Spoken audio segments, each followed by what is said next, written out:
Skyforge. This is an MMO that kind of snuck up on me. Currently in its first closed beta, which will run for 1 week, I've already sunk an unhealthy amount of time into it, and I'm going to be giving you my first impressions. Let's start blatant. This is the most mediocre MMO I have played in a long time. Its greatest strength is that it doesn't really do anything wrong, which to be honest is the perfect base for a new MMO. Skyforge has a unique setting mixing sci-fi, fantasy, and mythology together in a way that, unlikely enough, reminds me of Phantasy Star Online, especially in aesthetic. And I haven't paid too much attention to the story because the voice acting is just placeholders at the moment and is awful. Soon, I'll turn into a monster again.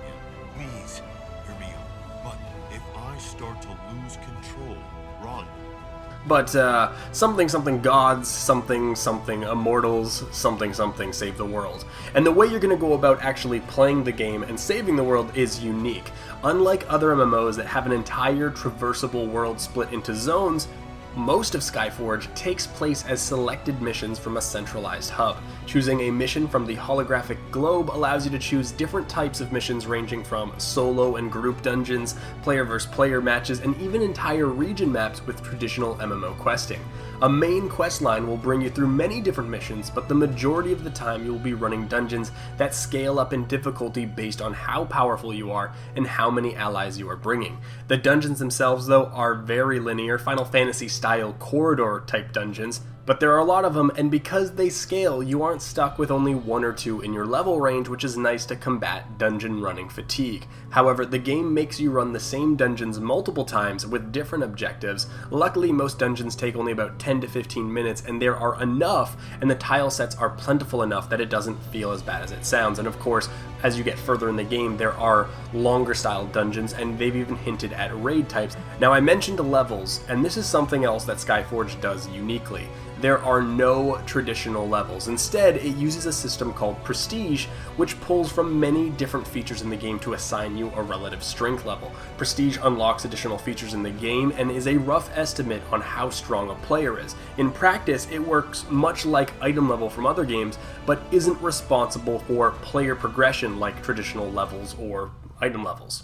Instead, we use a quasi-horizontal progression system called the Ascension Atlas. This looks much more complicated than it is. It is largely a linear path of unlocks that increase stats, unlocks abilities, and ability alterations in exchange for different gem currencies that you get for completing missions or completing quests.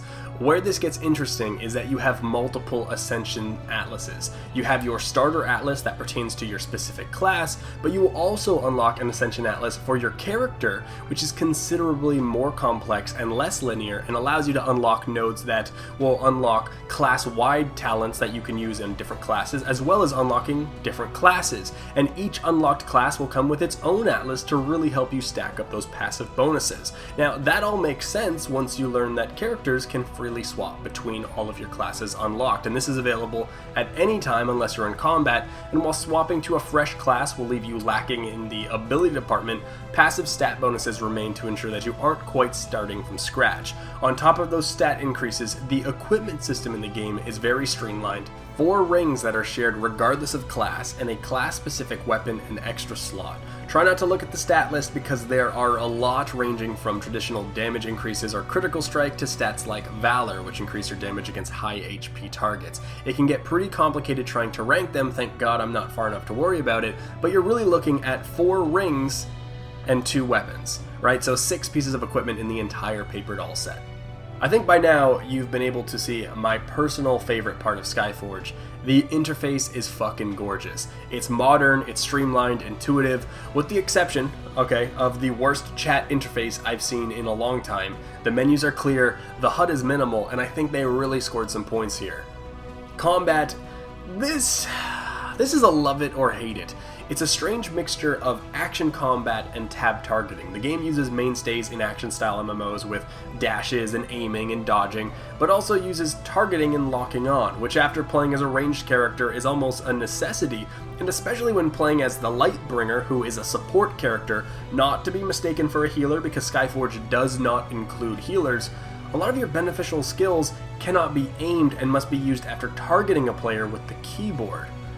All the classes have a very distinct playstyle, with some based on combos, some based on resource management, some based on cooldown management, which is pretty remarkable because the bulk of most classes' combat is found in the left and right click, with the keys 1 to 4 and Z, C, V, and R supplementing with cooldown-based abilities. Some pretty decent customization also exists with different talent choices and abilities you can swap in and out for a small fee. That's because you are limited in the amount of abilities that you can have active at one time, and you choose from a larger pool.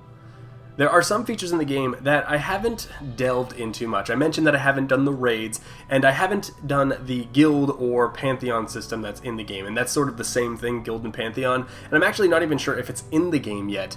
The patron system as well, this is a system that seems similar to World of Warcraft's garrison mission running system, where you recruit NPCs and then you send them on missions that happen in real time and bring you rewards, but you can also build up temples and gain followers, which all just roughly gives you another system in the game to increase your own personal power level. Okay, my thoughts. The game is a localization, so things like voice acting placeholders, error text, and random Russian, I'll let slide. It's the first North American beta, so I'll even overlook some of the lag, the performance, and some of the non-gameplay issues. The game is planned to be free to play, so I'm already pretty biased about it, but I'm actually having fun. This game isn't revolutionizing anything, and it has a tendency to have false complexity. Just look at how many different currency types there are, and you remember how many stats there were. The game seems to have adopted the more is better idea, but as I said, its greatest strength is that it really doesn't do stuff poorly, all while flipping some conventional MMO staples on their head, and for an MMO I had never heard of, I'm pleasantly surprised.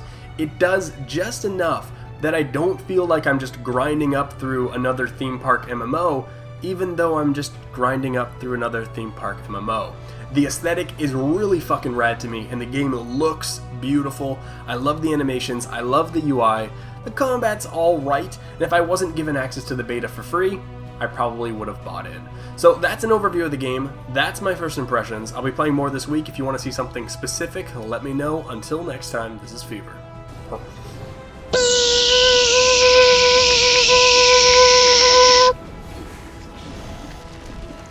Ooh, I bet I can knock back these guys.